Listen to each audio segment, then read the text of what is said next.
अश्वत्थामा बलिर्व्यासो हनुमानस्य विभीषणं कृपं परशुरामश्च जीवते चिरञ्जीवना।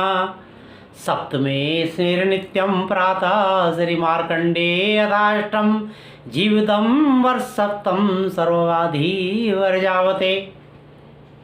उपयोग प्रातःकालीन स्मरणीय श्लोक। प्रातःकालीन स्मरणीय श्लोक का मतलब कि हर व्यक्ति को स्नान के पश्चात पूजन में इस अष्ट चिरंजीवियों का आह्वान, पूजन, ध्यान, स्मरण करना चाहिए।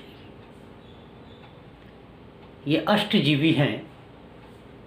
अश्वत्थामा बलिर्व्यासो। अश्वत्थामा राजा बलि, व्यास श्री हनुमान जी, कृपाचार्य जी, विभीषण जी और भगवान श्री परशुराम जी, और आठवें हैं मार्कंडेय ऋषि जी। इन लोगों ने अपने दिव्य गुणों से चिरंजीवी, जो सदा जीवित रहे, अमर रहे, अजर रहे, इसका वरदान प्राप्त किया। मार्कंडेय ऋषि जी ने श्री महामृत्युंजय जप की रचना की और भगवान शिव की आराधना से वो आज भी कलयुग में भी अकाल मृत्यु के भय को दूर करने वाला और अकाल मृत्यु से बचाने वाला है। श्री भगवान परशुराम जी की जयंती को,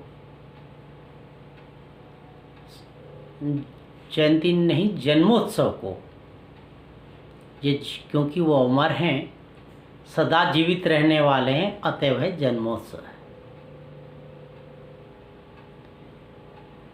इस वर्ष 2023 में 22 अप्रैल को दिन शनिवार को मनाया जाएगा।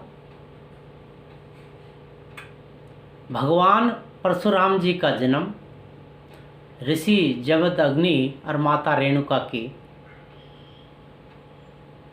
5वें गर्भ में हुआ था। वह है वैशाख शुक्ल पक्ष की तृतीया तीज, इसी से अक्षय तीज, आखा तीज के नाम से भी जाना जाता है। इस वर्ष सर्वोत्तम मुहूर्त 22 अप्रैल 2023 को 7:50 से यह तिथि प्रारंभ होगी और इस पावन पुनीत तिथि का 23 अप्रैल 7:49 प्रातःकाल पर पूर्ण हो जाएगी। तिथि क्या? चंद्रमा की एक कला को तिथि कहते हैं। पंचांगों में तिथिवार, योग, नक्षत्र, करण इसका उल्लेख रहता है। भारतवर्ष के अधिकांश भागों में त्रिमुहूर्त, जो 6 घटी से ज़्यादा जब तिथि व्याप्त हो तो तब इस पुनीत पर्व को, पूजा को संपन्न किया जाना चाहिए। पंचांग भी ऐसा ही बता रहे हैं। और सुदूर भारत के कुछ राज्य जैसे आसाम, अरुणाचल प्रदेश, बंगाल इत्यादि में जहाँ सूर्योदय 5:14 से पूर्व हो जाएगा, वहाँ इस पर्व को हम 23 अप्रैल को भी मनाए जाने की संभावना व्यक्त की जा रही है। लेकिन जो वहाँ के पंचांग हैं, जो क्षेत्र विशेष के पंचांग हैं, उसके अनुसार उसका निर्धारण किया जाएगा। तो इस मुहूर्त में मैंने आपको अक्षय तीज, अक्षय और मैंने नहीं, और जो 6 मतलब विनाश, नष्ट, समाप्ति और खत्म होने वाला, जैसे जीवन है नश्वर है, लेकिन अक्षय जिसका अंत ना हो, जिसका विनाश ना हो, जो शाश्वत रहे, चल चिरंजीवी रहे, अजर अमर रहे, वो अक्षय है। क्योंकि भगवान परशुराम जी अक्षय हैं, चिरंजीवी हैं, यशस्वी हैं, सदा सदा रहने वाले हैं। तो इस दिन उनके इस रूप की पूजा हम और इन गुणों के अपने अंदर समोने के लिए, क्योंकि इस तिथि में हमने उनके गुणों को अपने अंदर जागृत करने की भावना के की जाने वाली पूजा इस दिन विशेष फलदायी है। यह एक स्वयं सिद्ध मुहूर्त है।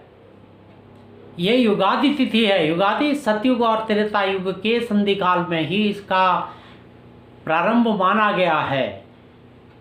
भगवान श्री कृष्ण के पास सुदामा जी इसी तिथि को गए और लौकिक, चिरलौकिक और प्रालौकिक दोनों सुखों को प्राप्त किया। माता द्रौपदी को भगवान सूर्य ने भी अक्षय पात्र इसी दिन दिया था, जिसमें दुर्वासा सहित आपको पता ही है हजारों साधु सन्यासी तृप्त होकर गए। इसी दिन बद्री, केदार, यमुनोत्री, गंगोत्री के कपाट खुलते हैं, बद्री भगवान की डोली की प्रारंभ होती है और काफ़ी शुभ कार्य, क्योंकि मैंने कहा ना अक्षय पुंडरीका, अक्षय पुंडरीकाक्षिकम माधव मधुसूदन, इस श्लोक में जो अक्षय कमल नयन वाले जैसे भगवान विष्णु के, और भगवान परशुराम जी भी भगवान विष्णु के छठे अवतार हैं। छोटी सी कथा, भगवान श्री परशुराम जी सर्व पूज्य भगवान भृगु ऋषि के पोते थे। भगवान भृगु ऋषि के पुत्र जमदग्नि और रेणुका के इन पुत्रेष्टि यज्ञ जैसे राजा दशरथ ने किया था, उस यज्ञ के पश्चात उन्हें 5 पुत्रों की प्राप्ति हुई। राजा दशरथ को भी 4 पुत्रों की प्राप्ति हुई। तो उसमें जो 5वें पुत्र थे उनका नाम था राम। वह शिव के, क्योंकि भगवान विष्णु के अवतार थे तो शिव के लिए एक प्राकृतिक रूप से उनके मन में श्रद्धा थी, उनके मन में एक आदर था और उन्होंने उनको अपना गुरु माना और उनकी कठोर तपस्या से प्रसन्न होकर भगवान शिव ने उनको एक परशु दिया, फरसा। वो सदैव उसको आशीर्वाद रूप से धारण करते रहे, वो उसके कारण वो अजय रहे और चिरंजीव होने का आशीर्वाद भी उनको प्राप्त हुआ। कोई उनको कभी भी युद्ध में जीत नहीं पाया। यदि आप वेद पुराण पढ़े हो, हमेशा अकेले ही सारी पृथ्वी में सारे युद्ध किए और जीत गए।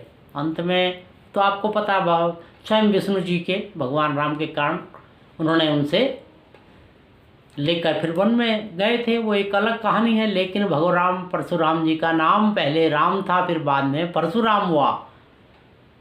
इनकी माता का नाम रेणुका था और पत्नी का नाम भी रेणुका था। आपको एक और आश्चर्यजनक लेकिन सत्य बात में आपको, तो मुझे उम्मीद है इस छोटे से वीडियो में आपने परशुराम जी का जन्म, महता, उनके माता पिता, उनके विशिष्ट खानदान, जो उनकी वंशावली में एक से एक भृगु ऋषि, जमदग्नि जैसे योग्य हुए हैं, और इसी कुल में चिरंजीवी श्री परशुराम जी की जयंती को हम बड़े आदर, मान, सम्मान के साथ मना रहे हैं। मैं आपके लिए अक्षय, कीर्ति, धन, लक्ष्मी, इन सब की कामनाओं के साथ आपके सुखद भविष्य की कामना करता हूँ। धन्यवाद, शुक्रिया।